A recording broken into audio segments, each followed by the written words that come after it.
Okay. So, looking around at Second and Charles, I actually had more time there than I frequently do, so I gave it a pretty thorough looking over. And one of the things I saw was cases, little like Lucite cases that had a whole bunch of games squished in there with labels on the Lucite that said, you know, what all the games are in there. And I ran across one that I needed to fill in a case that I had already at home, so I picked up Spawn Armageddon.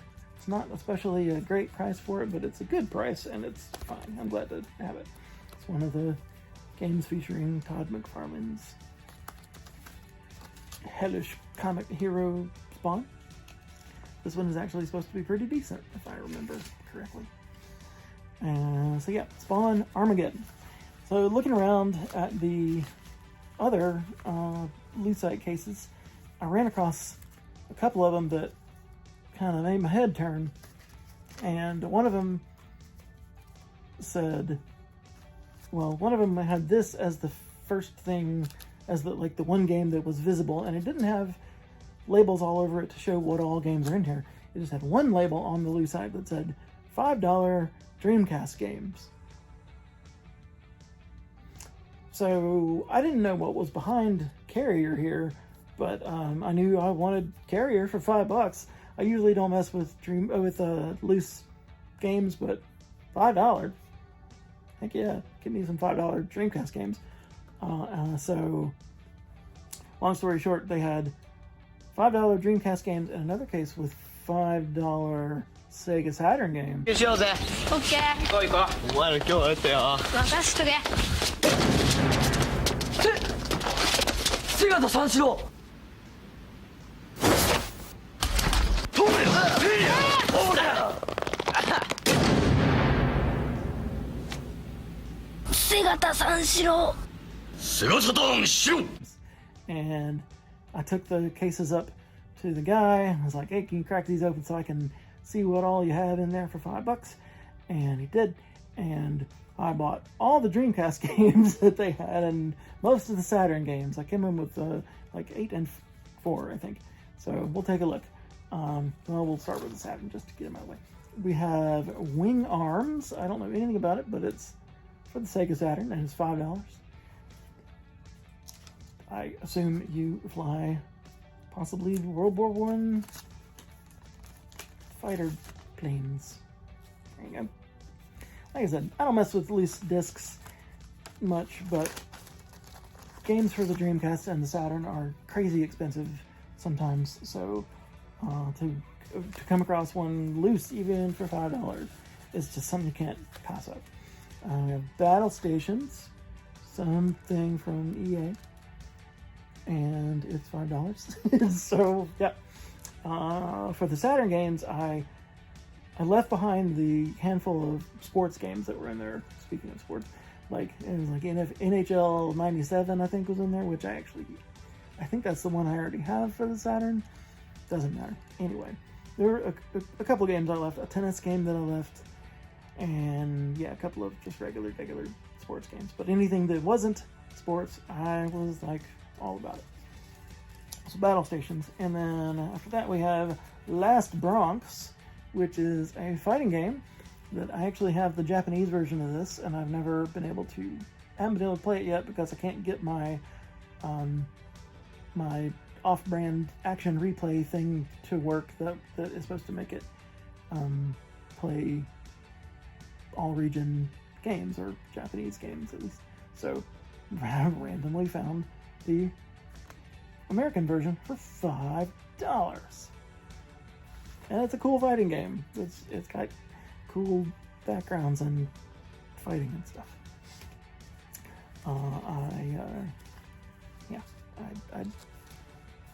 I think it looks like it'd be good. I can't wait to actually play it. And speaking of fighting games, we have Fighters Mega Mix, which is a fighting game. And the is this the one with? This has, well, it's a mix of different fighters. Think of like, I think it was Capcom Evolution that had, or like SNK versus Capcom or things like that, where multiple companies get involved and put them all in one game. I think this is the deal with Fighters Mega Mix. It's not Capcom, so it's not like, I mean, my God, if they had Street Fighter versus Marvel versus Street Fighter for $5, that would have been awesome. But Fighters Mega Mix has all sorts of cool fighters from different games, all piled into one grand tournament. So $5 Fighters Mega Mix, can't go wrong. Now back to the Sega Dreamcast. We have the aforementioned Carrier, which is a horror game, I think, for the Dreamcast. Pretty cool. I don't know a lot about it, except I was vaguely interested in getting it back when I actually had a Dreamcast as like my main system. So, then we have, I'm gonna shuffle these around a second. Then we have a demo disc of Sonic Adventure 2 The Trial, which, you know, this is disappointingly a demo disc sort of thing, but it's not like just a demo disc from, you know, Dreamcast magazine or whatever. It's anyway, it's some sort of Sonic Adventure game, so that's something. Yeah, I think this is the only one that doesn't actually count as like a full game, though. I hope in all these. But remember, for $5, you know. All right, I don't know anything about this. I haven't even opened the thing, but I was just like, yes, give me. This is Evolution: The World of Sacred Device. It looks like JRPG sort of a thing. I'm just going maybe by that. But yeah, I know nothing about it, but it is a $5 Dreamcast game.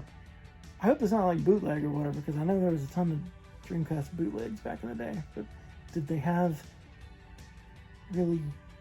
this black and white kind of? I don't know. There's no way that's a bootleg. Look how shiny that is. Nobody would have done the shiny silver there. Anyway, doesn't matter.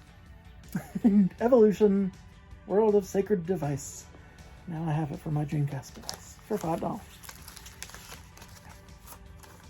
Just like I say, $5. All these are worth taking a flyer on, even if they're bootlegs, even if they're demos, whatever. We have Outrigger,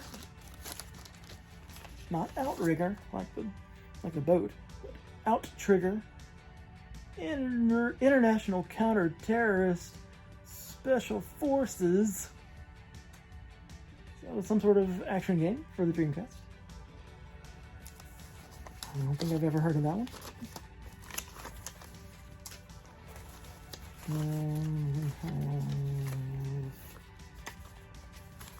We'll go with this one. Zombie Revenge. This is one that I kind of always wanted to get for Dreamcast because it's about killing zombies and stuff. Is this a light gun shooter? I can't remember. It's not. Obviously, it's not. You know, House of the Dead, which was light gun kind of game, but I feel like this might have been a light gun type game or an on-rail shooter kind of game anyway. But Zombie Revenge, it's one I kind of had on my list to pick up out in the wild.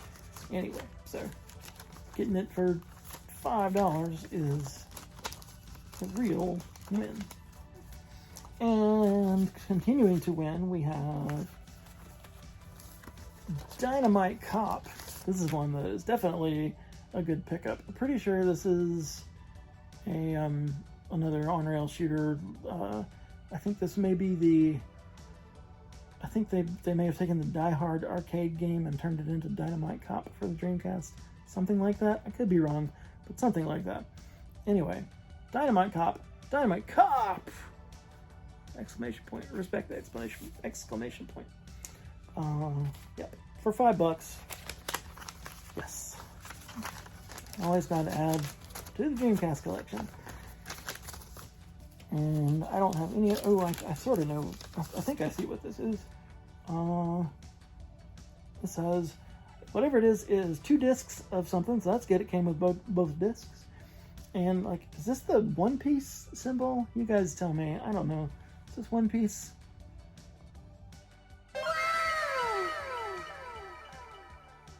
I don't know anything about One Piece except that it's piratey, and that I think there's a live-action TV show come out, or movie. Yep. But it's 2 discs worth of Dreamcast games for $5. And finally, one that made me like when the guy was ringing me up, he was kind of looking at the games like, you're getting some pretty good deals here. And I was like, yes I am. And I was like, hurry up and run that register, because I don't want you guys to, like, for some reason say, like, let me talk to the manager and see how much I can screw you over instead of giving you $5 Dreamcast games. So anyway, he didn't really wind up doing that or anything like that. So that's good. But he was looking at it, I'm like, really? $5 for each of these? Anyway, and I think this is the one that caught his eye, and as it caught mine, It'll Bleed for the Dreamcast. Again, this is an action game. It's rated M for mature. It's a crazy game from Crazy Games. I don't know a whole lot about it except the title, and that it is a pricey one, and I was able to get it for $5 altogether, including my random sports games and Spawn Armageddon and everything. The total rung up to be $120. I think that was 12 $5 games and some other nonsense, and I had like $20 in store credit, so $100 out the door for all that goodness. If I were to calculate up the value of all those things, I definitely came out ahead.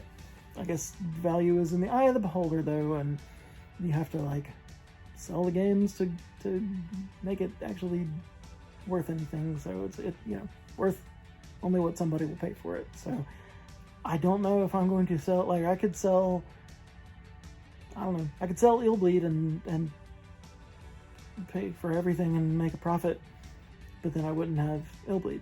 So I don't know. We'll take a look at my options there.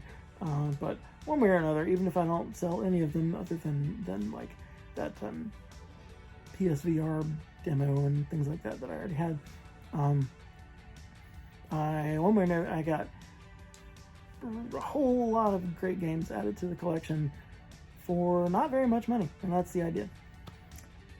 That's my big adventure for this episode.